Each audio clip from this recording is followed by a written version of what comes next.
des initiatives sur la responsabilité sociale ou le développement durable qui ne soient pas prouvées par une efficacité et un engagement des marques à l'égard de la responsabilité.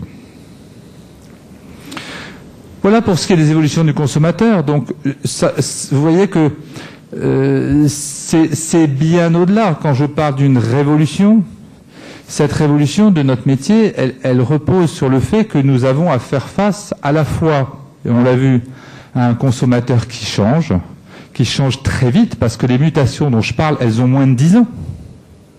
Moins de 10 ans. Et elles sont installées pour longtemps. Parce qu'on ne va pas revenir en arrière. Il n'y aura pas de retour en arrière du consommateur sur ses pratiques. Et c'est récent. Et puis ce qui a changé aussi, et nous, Market Research, société de Market Research, ce qu'on ressent, c'est que nos clients ont changé. Nos clients ont changé parce qu'eux-mêmes sont face à des consommateurs qui changent et que du coup leur besoin en tant qu'entreprise est également en train de changer. Parce que, bien entendu, ces mutations-là vont impacter le besoin d'information qu'ils vont avoir. Là aussi, cette évolution que j'ai jugée marquante de la part de nos clients, des marques et des institutions, la première, c'est l'ouverture. Ce que je ressens des marques et des institutions qui nous sollicitent pour travailler avec elles, c'est que pendant longtemps, le marketing est resté un petit peu les yeux fermés sur sa catégorie, on travaillait, on regardait ses concurrents de proximité, et on avait une certaine forme finalement d'isolement qui s'est progressivement installée, et un sentiment que finalement, dans un monde qui bouge, on n'arrive pas à anticiper ce qui se passe. Et quand on discute avec nos clients, ce qu'ils nous demandent le plus souvent, c'est de les aider à cette ouverture. Leur ouvrir l'esprit sur des éléments de sociologie, des éléments de ce qui se passe ailleurs, de culture, de technologie. Également les aider à contextualiser. Un problème qu'on a dans le secteur du soin pour les produits cosmétiques, on peut arriver en regardant ce qui s'est passé dans d'autres catégories à comprendre ailleurs comment des initiatives ont pu aider une marque à se... Donc tout cet élément de contextualiser, de comprendre aussi dans une catégorie finalement les aspects historiques de la consommation, les aspects culturels, les pratiques, et à partir de là, prendre du recul pour ouvrir l'esprit et arrêter d'avoir ce qu'on appelle des œillères. Vous savez, les chevaux qui ont des œillères, mais enlever les œillères et ouvrir un peu le regard, confronter, benchmarker, voilà des mots importants. De plus en plus, on dit, vous pouvez me faire un benchmarking, essayer de me dire qu'est-ce qui se passe, les initiatives qu'il y a eu. C'est quelque chose qu'on n'avait pas l'habitude de faire. Le métier des études, au début, c'était du test. Travailler sur les comportements, comprendre le consommateur, faire une étude d'image, tester une publicité, tester une innovation. C'est nouveau pour nous de vous aider à ouvrir, à comprendre. Mais ça fait partie de notre métier. Deuxième chose, et je pense que c'est là aussi, c'est nous demander d'aller one step further, un point plus loin. C'est d'être des experts. De plus en plus, on nous demande d'avoir des spécialisations. Nos métiers sont de plus en plus, vos métiers sont de plus en plus complexes, sophistiqués, spécifiques, changent vite.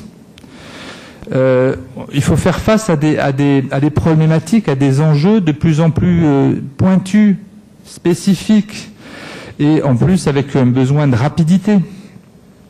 Donc il faut qu'on vous propose des solutions qui soient spécifiques également, actionnables et rapides.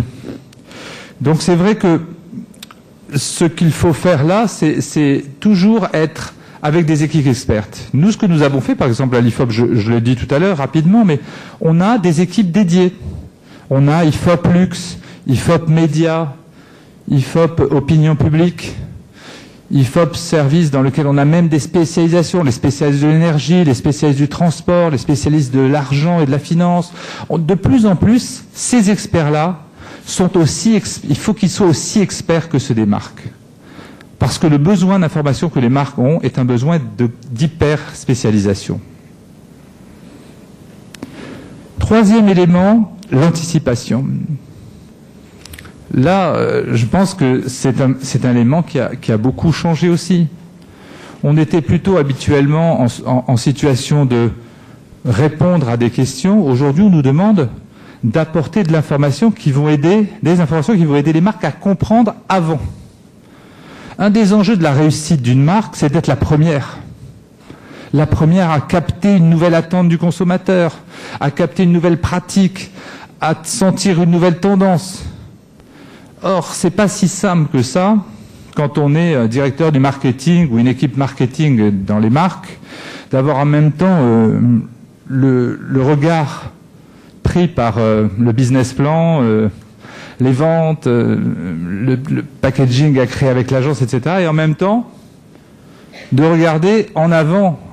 Il faut les aider, il faut que nous ayons aussi une proposition qui permette d'accélérer la prise en compte des nouveautés, de la tendance, et de s'inspirer d'autres marchés, d'autres catégories, d'interroger des experts dans certains. Je vous montrerai un certain nombre d'exemples, parce que c'est la dernière partie de ma présentation, d'expliquer comment on répond à tout ça, parce que c'est bien de dire oui, ça change, mais je vais vous expliquer un certain nombre d'initiatives qu'on peut avoir qui peuvent également répondre à ce besoin d'anticipation. Et puis il faut être créatif, parce que souvent l'interprétation d'un nouveau phénomène nécessite qu'on en comprenne avec créativité les enjeux. Ça, c'est un nouveau pan du métier des études. On n'avait jamais avant travaillé de cette façon-là. Les attentes de nos clients vont nous pousser à aller dans ces directions. Autre élément qui change dans la relation qu'on installe avec nos clients, c'est la coproduction. De plus en plus, nous sommes partenaires de nos clients. De plus en plus, on travaille avec eux dans la collaboration, dans un processus de collaboratif, proactif, dans lequel on va intégrer, les marques vont intégrer le consommateur. De plus en plus, on met des consommateurs dans les groupes de travail, on travaille avec quelques consommateurs leaders pour justement les intégrer dans cette approche de coproduction que le consommateur réclame et que les marques aujourd'hui intègrent.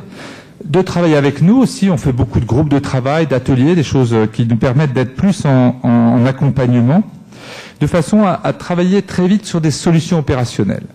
Donc là où effectivement l'Institut d'études intervenait, le market research intervenait à un moment et la marque à un autre moment, aujourd'hui de plus en plus on est dans un processus d'intégration.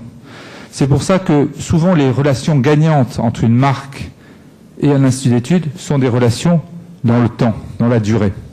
Donc il faut qu'on s'attache à créer des liens long term pour justement construire une relation forte avec les marques, entre les marques et les market research. Un élément aussi qui est décisif, c'est la recherche d'efficacité. Efficiency. Efficacité ne veut pas dire prix. C'est vrai qu'on a une pression aujourd'hui importante, nous, market research, sur les prix, et que de plus en plus, on nous demande de payer moins cher, plus d'informations. Vous avez remarqué qu'on nous demande toujours de faire plus de choses et moins cher. Mais c'est pas de cette efficacité-là dont je parlais. L'efficacité dont je parlais, c'est celle d'aider les marques à toucher le bon consommateur au bon endroit, de façon pertinente, avec un bon retour sur l'investissement. Une bonne étude, et une étude qui est attendue par nos clients, c'est une étude qui permet justement d'être sur ces différents niveaux-là de l'efficacité dans la réalisation de nos études. Septième élément, et ça c'est, je pense, assez nouveau également, c'est que pendant longtemps, les études, c'était un petit peu, on dit en français, la chasse gardée. C'est-à-dire c'était un peu protégé, un peu caché. Les résultats d'études, on les diffusait peu. C'était pour le directeur marketing. On présentait une partie seulement au président. On était, d'une certaine manière, c'était un petit peu le trésor de ceux qui les faisaient. Et ça faisait effectivement que le market research n'était pas au centre de l'entreprise dans les marques. Aujourd'hui, c'est un changement total. Aujourd'hui, l'information que nous produisons est une information qui sert à la démonstration, qui sert à la communication. C'est ce qui va effectivement permettre effectivement de de le valoriser. Et c'est pour ça que dans ce qu'on va proposer, il va falloir de plus en plus qu'on soit dans un matériel qui démontre. Et non pas qui raconte, mais qui démontre. Il va y avoir de plus en plus besoin, quand nous allons vous donner des résultats d'études, qu'on ait une information qui parle d'elle-même, qui montre l'évidence, qui soit concrète, qui soit réelle. Montrer le consommateur faire, toucher, acheter, être en prise directe avec le moment où il exécute quelque chose, être connecté à la vraie vie. Connecté à real life, la vraie vie, c'est ça qu'il faut apporter dans le métier que nous faisons. Et de plus en plus, on nous demandera le traité visuel de l'information, des vidéos, des morceaux d'interview, des photos, des sons, des images. Il va falloir qu'on change, il faut qu'on modernise notre outil de production et notre outil de présentation. On est resté sur de PowerPoint, regardez, c'est un bon exemple. Il faut qu'on soit de plus en plus dans la démonstration. Et puis, je viens de le dire, mais c'est un peu la deuxième partie, c'est qu'il faut prouver. Et derrière, un des soucis importants, c'est la transmission. Les études, c'est un véhicule de communication fantastique. Nous produisons une information rare. Nous produisons une information riche. Nous produisons une information utile. Il faut que cette information soit transmissible. Il faut qu'elle soit un véhicule de communication pour les entreprises pour lesquelles nous fabriquons cette information. Donc il faut qu'on les aide dans la façon, dans le modèle de restitution, à raconter une histoire, à s'approprier les résultats. Et finalement, la recherche aujourd'hui, elle est under the spotlight.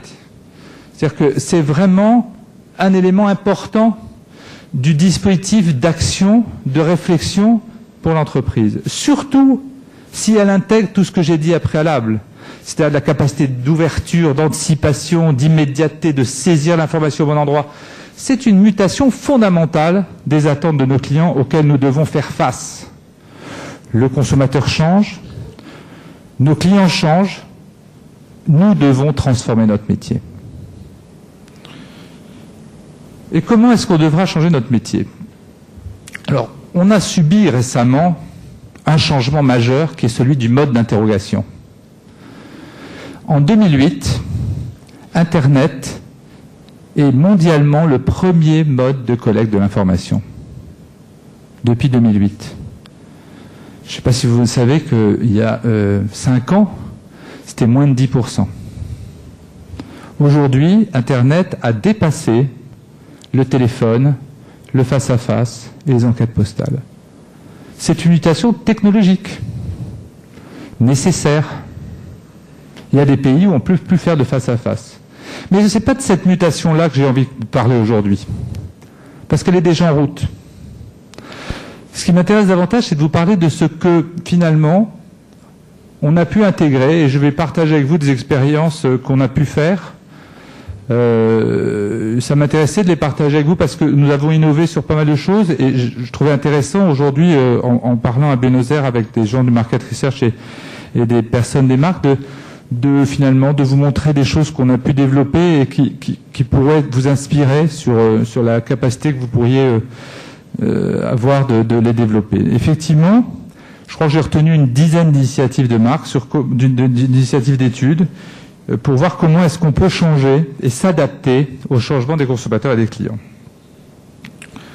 6 axes: développer de réelles spécialisations, élargir notre champ de vision, se rapprocher des consommateurs, se connecter aux communautés, définir un nouveau return on investment, et puis faire des résultats un moment de communication. Je vais passer chacun avec des illustrations chaque fois. Donc, développer de réelles spécialisations. J'en ai un peu parlé. Effectivement, c'est l'idée, et c'est ce que nous avons fait, c'est d'hyper-spécialiser, de définir à l'intérieur de l'entreprise des vrais experts sur chacun des secteurs. Donc, de ne plus être sur des équipes globales. On avait jusqu'à présent des experts du Cali, les experts du Canty. C'est un peu comme ça qu'on s'est tous organisés. Après, les locaux et les internationaux. On a commencé à dire